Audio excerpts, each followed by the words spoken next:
ఒక అడవిలో బంగారు నిమ్మకాయ, వెండి నిమ్మకాయ అనే 2 మాయా నిమ్మకాయలు ఉంటాయి. ఒకరోజున ఆ 2 మాయా నిమ్మకాయలు నేను గొప్పంటే నేను గొప్ప అని వాదించుకొని అలసిపోతాయి. ఓ క్షణం తరువాత, మనలో ఎవరు గొప్ప అని వాదించుకోవడం ఎందుకు చెప్పు? ఈ అడవిలో ఎవరైనా కనిపిస్తే వాళ్ళని అడుగుదాం. వాళ్ళు ఏం చెప్తే అదే నిజమని ఇద్దరం ఒప్పుకుందాం, సరేనా? అయ్యో వెండిదానా, ఇంకా నీకు విషయం అర్థం కావడం లేదు. ఎవరైనా వెండి కంటే బంగారమే ఎక్కువని గొప్పదని అంటారు. గొప్పదానివని ఎవరు నిన్ను మెచ్చుకోరు.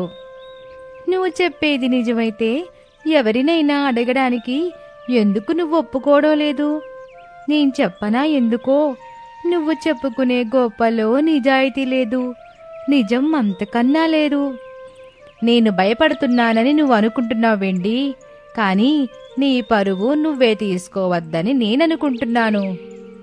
ఇలా మాటలతో మభ్యపెట్టింది చాలు గోల్డు. అలా ముందుకు వెళ్దాం పద. అడవిలో ఎవరైనా కనిపిస్తారేమో చూద్దాం.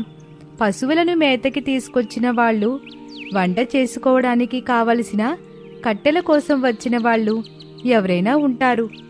వాళ్ళు కనబడితే మనం వెళ్ళి అడుగుదాం. అప్పుడే నిజం తెలుస్తుంది కదా.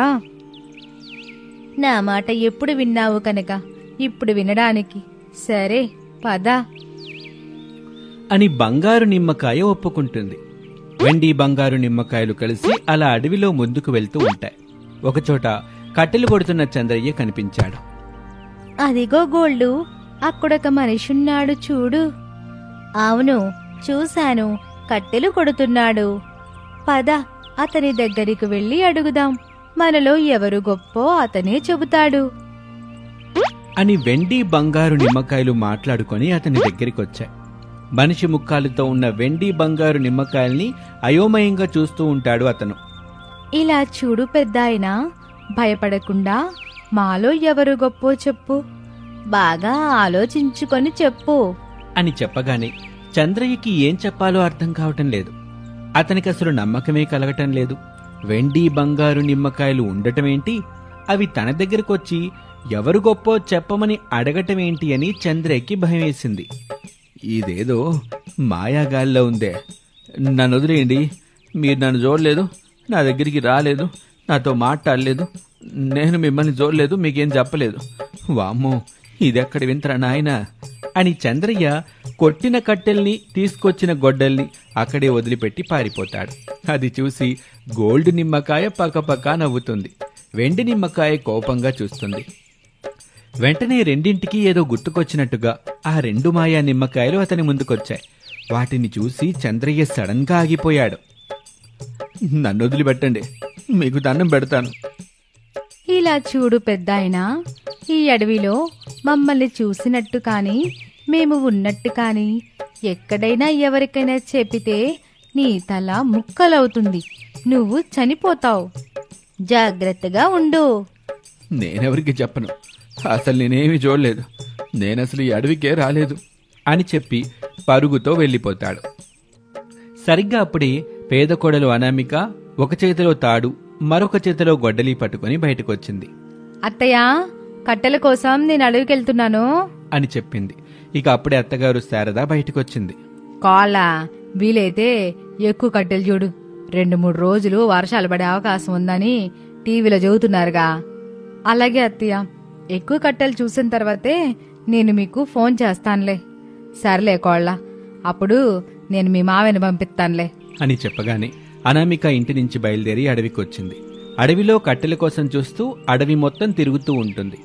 ఒక చెట్టు మీదున్న వెండి బంగారు నిమ్మకాయలు అడవికొచ్చి కట్టెల కోసం చూస్తున్న అనామికని చూస్తాయి. ఏ గోల్డు, అదిగో అక్కడ చూడు, మళ్ళీ ఎవరో కట్టెల కోసం వచ్చారు. వెళ్ళి అడుగుదాం పదా. నేను రాను, నువ్వే గొప్ప అని నేను ఒప్పుకుంటున్నాను, సరేనా? నువ్వేదో నా మీద జాలిపడి ఒప్పుకోవడం నాకొద్దు, నిజాయితీగా ఒప్పుకోవాలి. పద, తన దగ్గరికి వెళ్ళి అడుగుదాం. ఇక్కడ నీకొక విషయం అర్థం కావడం లేదు. వాళ్ళు మనల్ని చూడగానే భయంతో పారిపోతున్నారు. పాపం, మనం వాళ్ళ జీవనోపాధి మీద దెబ్బ కొడుతున్నాం. ఈ అడగడాలు అవి వద్దులే. ఇదొక్కసారి ప్రయత్నం చేద్దాం పద. అని చెప్పి వెండి నిమ్మకాయ అక్కడి నుంచి వెళ్ళిపోతుంది. అయిష్టంగానే బంగారు నిమ్మకాయ బయలుదేరింది. 2 మాయా నిమ్మకాయలు కలిసి అనామిక దగ్గరికి వచ్చాయి. అనామిక వాటిని చూసి ముందుగా కొంచెం భయపడింది. కాని ఆ తర్వాత తేరుకొని ఇలా అంటుంది. వెండి నిమ్మకాయ బంగారపు నిమ్మకాయ ఉంటాయని చిన్నప్పుడు చందమామ కథల్లో చదివేదాన్ని. కానీ వాటిని ఇలా కల్లారా చూస్తానని మాత్రం అనుకోలేదు. ఇంకా నిన్ను నమ్మలేకపోతున్నానే. అసలు ఇది నిజమేనా లేకపోతే కళ? నీ పేరేమిటి తల్లి? నా పేరు అనామిక. చూడు అనామిక, అప్పటి నుంచి నేను మిమ్మల్ని చూస్తున్నాను. భలే బాగున్నారు మీ ఇద్దరు. చెప్పండి. ఇది కళ కాదు, ఇది వాస్తవం. అయితే కథలో ఉన్నది కల్పితం కాదన్నమాట. వారెవ్వా, నేను వెళ్ళి ఈ విషయం వెంటనే అందరికీ చెప్పేయాలి. మా ఊరు పక్కనే ఉన్న అడవిలో వెండి బంగారు మాయా నిమ్మకాయలున్నాయని, నేను వాటిని చూసి మాట్లాడానని. అప్పుడు నువ్వు తల పగిలి చనిపోతావు అని చెప్పగానే అనామిక సంతోషం మొత్తం పోయింది. బాధగా ముఖం పెట్టింది. ఇలా చూడు, మా ఇద్దరిలో ఎవరు గొప్పో చెప్తే నువ్వు కోరుకున్నది నీకిస్తాం. అది కూడా నీ కోసం, నీ కుటుంబం కోసం కాదు, వేరే వాళ్ల కోసం ఇస్తాం. బాగా ఆలోచించుకొని చెప్పు. ఇందులో అంతలా ఆలోచన చేయడానికి ఏముంది? వెండి కంటే బంగారమే గొప్పది. వెండికి తక్కువ ధర ఉంటుంది, బంగారానికి మాత్రం ఎక్కువ ధర ఉంటుంది. వెండిని ఎక్కువగా ఆడవాళ్లు కాళ్ళకి పట్టీలు చేయించుకోవడానికి వాడితే, బంగారాన్ని మాత్రం మెడలో తాలిబొట్టు రూపంలో వేసుకుంటారు. అతి జాగ్రత్తగా పవిత్రంగా చూసుకుంటారు అని అనామిక చెప్పగానే బంగారు నిమ్మకాయ గర్వంగా వెండి నిమ్మకాయ వైపు చూస్తుంది. వెండి నిమ్మకాయ కోపంగా అనామికాని చూస్తుంది. అప్పుడు అనామిక, అలా అని వెండిని కూడా తక్కువ చేయలేం. వెండి ప్రాముఖ్యత వెండికే ఉంటుంది. మెడలో వేసుకునే తాళన్నది బంగారమై ఉండాల్సిన పని లేదు, పసుపు తాడైనా చాలు. కానీ కాళ్ళకి వేసుకునే పట్టేలకి మాత్రం వెండి ఖచ్చితంగా ఉండాలి. ఏ తాడు కట్టుకున్నా పట్టీలు కాలేవు. అందుకే వెండి గొప్పదే, బంగారం గొప్పదే. కాకపోతే అందరూ బంగారాన్ని ఎక్కువ ఇష్టపడుతూ ఉంటారు అని అనామిక నిజాయితీగా చెప్పటంతో వెండి బంగారు నిమ్మకాయలు సంతృప్తి చెందుతాయి. అనామిక, నిజాయితీగా చెప్పావు. ఇప్పుడు నువ్వు మాలో ఎవరిని ఏం కోరినా ఇస్తాం. ఆ కోరిక నీకోసం కాకుండా ఉండాలి. ఆలోచించుకుని మరీ కోరుకో అని చెప్పగానే అనామికకి వెంటనే 16 కోట్ల ఇంజెక్షన్ గుర్తుకొచ్చింది. ఆలస్యం చేయకుండా వెండి బంగారు నిమ్మకాయల దగ్గరికి వెళ్లి అడుగుతుంది. నాకు 16 కోట్ల రూపాయలు కావాలి. మీలో ఎవరిచ్చినా సరే, ఒకరిచ్చినా సరే 16 కోట్లు కావాలి. ఇవ్వండి, ఇప్పుడే ఇవ్వండి, ఈ క్షణమే ఇవ్వాలి అని అనామిక అడగగానే ఆశ్చర్యంగా వెండి బంగారు నిమ్మకాయలు ఒకదాని వైపు మరొకటి చూసుకుంటాయి. అలా చూసుకుంటే ఎలా చెప్పండి? నేను అడిగింది కూడా నా కోసమేం కాదు. నేను పేపర్లో చూశాను. ఒక చిన్న పాప బ్రతకాలంటే 16 కోట్ల రూపాయల ఖర్చు గల ఒక ఇంజెక్షన్ చేయాలంట. అప్పుడే ఆ పాప బ్రతుకుతుందంట. అందుకోసం 3 నెలల సమయం మాత్రమే ఉంది. అనామిక, ఆ పాపని బ్రతికించాలనే నీ సంకల్పం నాకు నచ్చింది. కానీ మేము డబ్బులు ఇవ్వలేం. బంగారు నాణేలను ఇస్తాను.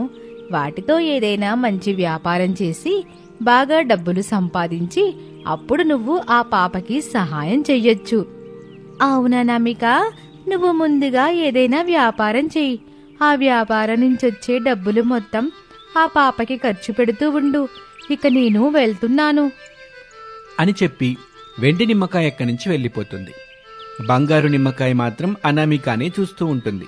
నేను ఏ వ్యాపారం చేసినా 3 నెలల్లో అంత పెద్ద మొత్తంలో సంపాదించడం అనేది సాధ్యం కాదు.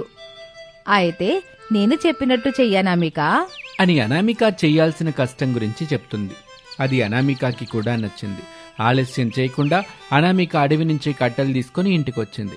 ఒక డైరీ తీసుకుని ఆ పాప వాళ్ళ పేరెంట్స్కి ఫోన్ చేసింది. ఓ 2 రోజుల తర్వాత దిగులుగా ఉన్న పాపని తీసుకుని రాజేష్, సుజాత వచ్చారు.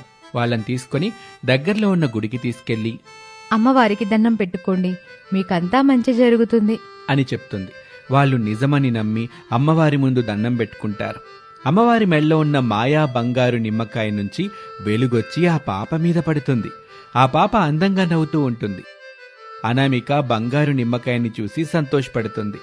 తమ పాప అందంగా నవ్వటం చూసి రాజేష్, సుజాత దంపతులు ఎంతగానో ఆనందిస్తారు.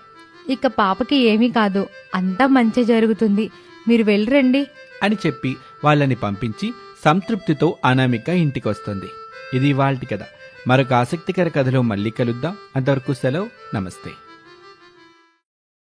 కొత్తగా కడుతున్న 10 అంతస్తుల బిల్డింగ్ పైన మనోహర్, రమేష్ నిలబడి ఉన్నారు. రమేష్, నువ్వెప్పుడైనా ఇంత దూరం నుంచి కిందకి జంప్ చేసావా? ఏం మాట్లాడుతున్నావు మనోహర్? నేనెందుకు 10th ఫ్లోర్ నుంచి జంప్ చేస్తాను? అయినా అలా జంప్ చేయాల్సిన అవసరం నాకు లేదు, రాదు కూడా. వచ్చింది రమేష్, ఆ అవసరం నా రిచ్ అనామిక తీసుకొచ్చింది అని మనోహర్ చెప్పగానే రమేష్ అయోమయంగా చూస్తూ, అంటే మీరు కూడా రిచ్ అనామికాని ప్రేమిస్తున్నారా? ఇప్పుడు కాదు రమేష్, చిన్నప్పటి నుంచి. అనామిక నా అక్క కూతురు. ఓహో, మీరేనా అయితే అనామిక మేనమామ మనోహర్? అవును రమేష్, నా పేరు తెలిసినట్టే నేనెంత చెడ్డవాన్నో కూడా తెలిసే ఉంటుంది కదా. అనామిక నాది, నాకు మాత్రమే సొంతం. తన కోసం నేను చావను, కానీ ఎంతమంది అడ్డొస్తే అంతమందిని అంతం చేస్తాను. నువ్వేం చెప్తున్నావు? అసలు నీకేనా అర్థమవుతుందా మనోహర్? అర్థం చేసుకున్నావు కదా, అడ్డు తప్పుకుంటే నీకే మంచిది. అనామిక నాది, అనామిక ఆస్తి నాది. అనామికాని పెళ్లి చేసుకుని తన ఆస్తిని సొంతం చేసుకుని హ్యాపీగా లైఫ్ని ఎంజాయ్ చెయ్యాలనుకుంటున్నాను. ఎంజాయ్ చేయండి, నేను మీ ఎంజాయ్మెంట్కి ఏమీ అడ్డురాను. నాకు చెప్పిన విషయమే అనామికకి చెప్పారా? అనామిక దృష్టిలో నేను హీరోని, నువ్వు విలన్వి, అర్థమైందా? అని చెప్పగానే రమేష్ ఏమీ మాట్లాడకుండా అక్కడి నుంచి వెళ్ళిపోతాడు. అది చూసిన మనోహర్ రాక్షస నవ్వు నవ్వుతాడు. ఇక మరోపక్క పేద అత్తగారు శారద కొడవలి పట్టుకుని సెలయేటి వైపు వెళ్తూ ఉండగా తన భర్త ప్రసాద్ ఎదురుపడ్డాడు. శారద చేతిలో ఉన్న కొడవల్ని చూసి, శారదా, వెదురు బొంగుల కోసం వెళ్తున్నావా? అవునండి, మీకెంత చెప్పినా మీరెళ్ళట్లేదు. వెదురు బొంగులు తీసుకొచ్చి కురుస్తున్న ఇంటిని సరిచేయాలని మీకు అనిపించట్లా. అందుకే నేనే కొడవలు పట్టుకుని వెదురు బొంగుల కోసం వెళ్తున్నాను. నేనెందుకు వెళ్ళటం లేదో నీకు అర్థం కావటం లేదు శారదా. కొడుకు లోను పెట్టి ఆ డబ్బులు తీసుకొచ్చి ఈ ఇంటిని, మన బతుకుల్ని బాగు చేస్తాడని చెప్పాడు కదా, అందుకే మీరింటిని బాగు చేయాలని అనుకోవట్లేదు, అంతేనా? అవును శారదా, కొడుకు చెప్పినప్పుడు మనం మన ఇంటి గురించి ఎందుకు ఇంకా ఆలోచించడం చెప్పు. ఎక్కడ మీరు అర్థం చేసుకోవాల్సింది కొడుకు చెప్పిన విషయం ఒక్కటే కాదండి, కొడుకు చెప్పి ఎన్ని రోజులవుతుందని కూడా అని శారద అనగానే ప్రసాదు ఆలోచనలో పడ్డాడు. కొడుక్కి చెప్పి 1 నెల రోజులు కావస్తుంది, ఇంకా ఎంతవరకు కొడుకు ఫోన్ చేసి లోన్ గురించి ఏమీ చెప్పలా. వర్షాకాలం వచ్చేసింది, ఏదో ఒక పూట వర్షం పడతానే ఉంది, మన ఇల్లు కూరుతానే ఉంది, నేను ఇంట్లో నీళ్ళన్నీ బయట పోతానే ఉన్నా, అది కూడా మీరు చూస్తానే ఉన్నారు కదా అని శారద అడగగానే ప్రసాదు మౌనంగా నిలబడి ఉన్నాడు. సిటీలో జాబ్ చేస్తున్న కొడుక్కి లోన్ వచ్చిందో లేదో తెలీదు, ఫోన్ చేసి అడిగితే బాగుండదని నేనేం అడగట్లా, మిమ్మల్ని అడగమని కూడా నేనేం చెప్పట్లేదు. ఇప్పుడు ఇంటికి బస్ శారదా, ఇంటికెళ్ళిన తర్వాత నేను కొడుక్కి ఫోన్ చేసి మాట్లాడతానులే. లోన్ గురించి ఏదో ఒక విషయం తెలుసుద్దిగా, అప్పుడు మనం మన ఇంటిని బాగు చేయడం గురించి ఆలోచిద్దాం. మీరెళ్ళండి, అన్నం కూరండి పెట్టాను, పెట్టుకొని తినేయండి. నేను ఎట్టాగో వెదురు బొంగుల కోసం బయలుదేరా కదా, ఎల్లి కొన్ని కొట్టుకొస్తానులే. నా మాట ఇని శారదా, ముందు మనం ఇంటికెళ్దాం పదా, కొడుకుతో మాట్లాడాక నిర్ణయం తీసుకుందాం అని చెప్పాక ప్రసాద్ మాట కాదనలేకపోయింది శారద. ప్రసాద్తో కలిసి ఇంటివైపు నడుస్తూ ఉంటుంది. ఇక అదొక ప్రైవేట్ బ్యాంక్. మేనేజర్ అరవింద్తో రమేష్ మాట్లాడుతూ ఉంటాడు. సార్, నేను హోమ్ లోన్ కోసం అప్లై చేసి దాదాపు 10 డేస్ దాటింది, ఇంతవరకు ఎలాంటి రెస్పాన్సు రాలేదు.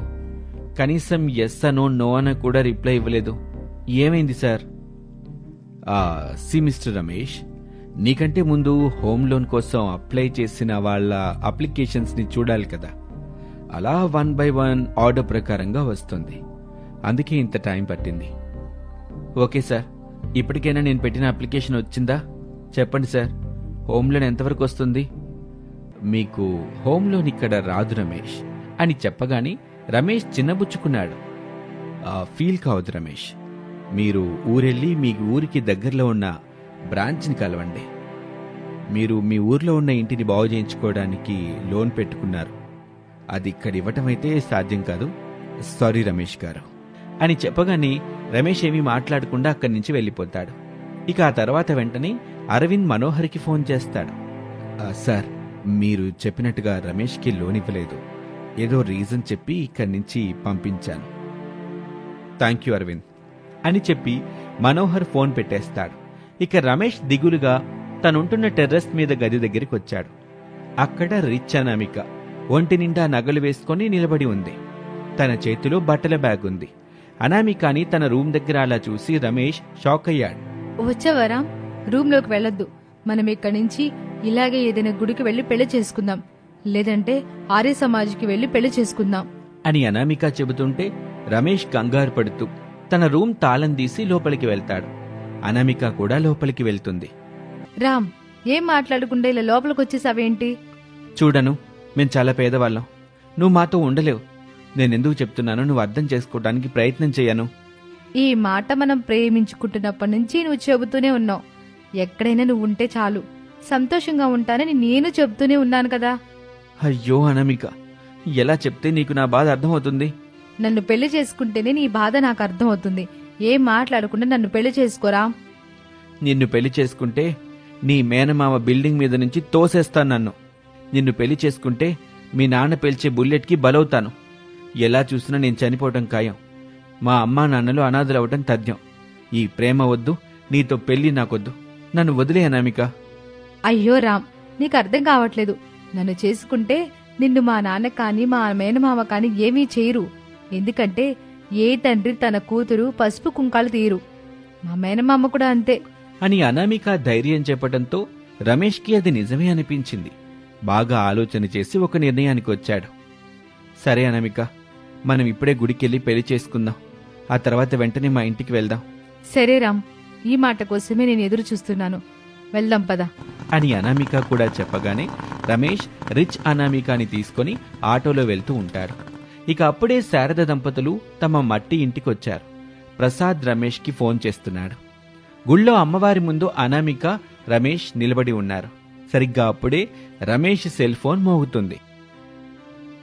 నాన్న, నేను ఒక ముఖ్యమైన పనిలో ఉన్నాను, మీతో మళ్ళీ మాట్లాడతాను అని చెప్పి రమేష్ ఫోన్ పెట్టేశాడు. పంతులు గారు గర్భగుడిలో నుంచి పూజ చేసి తాలిబొట్టు తీసుకొచ్చి రమేష్కిచ్చాడు. రమేష్ తాలి కడతాడు. అనామిక సంతోషపడుతుంది. ఇక మనం మన ఇంటికి వెళ్ళిపోదాం పద. ముందా నగలన్నీ తీసి బ్యాగ్లో పెట్టుకో అనామిక. ఏం కాదులే రామ్, బ్యాగ్లో పెట్టుకుంటే భయం భయంగా ఉండాలి. ఇలా ఒంటి మీద ఉంటేనే ధైర్యంగా ఉండొచ్చు అని చెప్పగానే రమేష్ ఏమీ మాట్లాడలేకపోయాడు. ఇక ఇద్దరూ కలిసి ట్రైన్లో డోరు దగ్గర నిలబడి సరదాగా మాట్లాడుకుంటూ రమేష్ వాళ్ళ ఊరికి బయలుదేరుతారు. ఓ 2-3 గంటలు గడిచాయి. వర్షం కురుస్తూ ఉంటుంది. ఆ వర్షంలోనే తడుస్తూ రిచ్ అనామిక, రమేష్ ఇద్దరూ మట్టి ఇంటి ముందు నిలబడి ఉన్నారు. ఇంట్లో ఒక మూల శారద దంపతులు తడవకుండా ఉన్నారు. అమ్మా, అమ్మా అని రమేష్ పిలవగానే కొడుకొచ్చాడని సంతోషపడుతూ ఇద్దరూ గుమ్మం దగ్గరికొచ్చారు. రిచ్ అనామికాని దండలతో తీసుకురావడంతో వాళ్లకి విషయం అర్థమైంది. శారద, కొడుకు పెళ్లి చేసుకుని కోడని తీసుకొచ్చాడు. హారతి ఏర్పాటు చేయి. సరేనండి అని చెప్పి శారద వెళ్తుంది. ఇక రమేషు, అనామికలు వర్షంలో దడుస్తూ ఉంటారు. శారద హారతి తీసుకొచ్చి ఇస్తుంది. కుడికాలు పెట్టి ఇంట్లోకి రాకోళ్ళా? అలాగే అత్తయ్య అని చెప్పి అనామిక ఆ మట్టి ఇంట్లో వర్షంలో తడుస్తూనే కుడికాలు పెట్టింది. అమ్మా, తన పేరు అనామిక. చాలా డబ్బున్న వాళ్ళు. నన్ను ప్రేమించి పెళ్లి చేసుకుంది. నాతో పాటు జీవితం పంచుకోవటానికి వచ్చిందమ్మా. అయ్యో తల్లి, మేముండడానికి సరిగా ఇల్లు కూడా లేదు. చూస్తున్నావుగా మా ఇల్లు ఎట్టా ఉందో. బాధపడకండి అత్తయ్య, మీరలా కూర్చోండి. నేను మొత్తం ఈ నీరంతా బయటపడేస్తాను. వద్దులే అమ్మా కోళ్ళ, ఆ పని మీ అత్తయ్య చేస్తుంది. నీకెందుకు చెప్పు? నేను చేస్తాను మావయ్య, నాకైతే ఏమీ ఇబ్బంది లేదు అని చెప్పి అనామిక ఇంట్లో నీళ్లన్నీ ఎత్తి బయటకు పోస్తుంది. ఇలాగే రోజులు గడుస్తూ ఉంటాయి. రిచ్ అనామిక పేద అత్తగారింట్లో కాపురం చేసుకుంటూ సంతోషంగా జీవిస్తూ ఉంటుంది. ఇది ఇవాల్టి కథ. మరొక ఆసక్తికర కథలో మళ్ళీ కలుద్దాం. అంతవరకు సెలవు. నమస్తే.